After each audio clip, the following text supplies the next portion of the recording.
Our attention to the crisis in South Sudan, and the Eastern African community has now stepped in to end the crisis in the newest country in the world. President Uhuru Kenyatta led a delegation in Juba to mediate in the intensifying fighting. The Intergovernmental Authority on Development, IGAD, wants President Salva Kiir and Riek Machar to resolve the rivalry in dialogue. This as 300 more Kenyans were evacuated from Juba.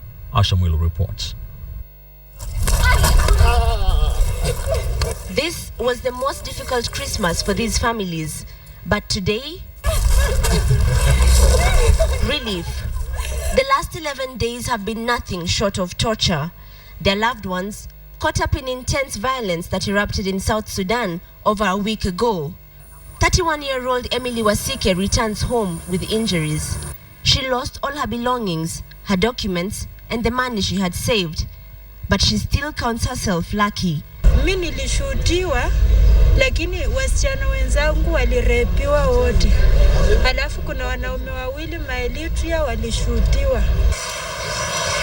As 302 Kenyans returned home on military and Kenya Airways flights, in Juba, there is a glimmer of hope. A regional power force has now stepped in, seeking a solution to the stalemate. As head of the East African community, President Uhuru Kenyatta is leading mediation talks with the host President Salva Kiir.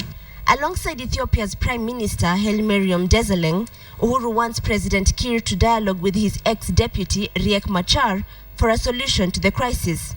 On Friday, heads of IGAD states will meet in Nairobi to further deliberate on how to unblock the South Sudan stalemate. The international community will now realize the region is involved. It has taken the responsibility. If there's any support, it will go to IGAD, but IGAD is the flag bearer in how this failed coup will be resolved, as they say.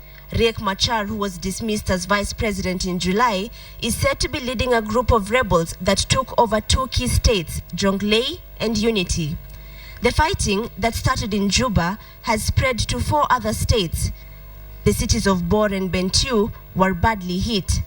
In total, 81,000 people have been displaced.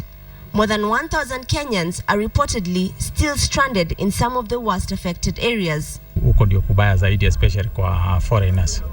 Alafu kuna barabara 3 za kutoka na zote zimeshikwa na rebel. Sasa tungeomba kama inawezekana at least kuwe na flight ambayo inaweza kwenda direct to Rumbek kwa sababu watu wengi hawawezi kuafford.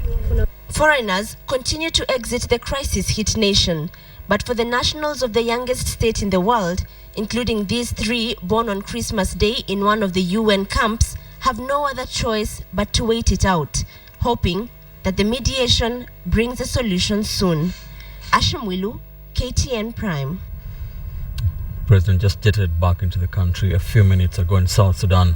We'll be hoping that the talks do yield some fruits.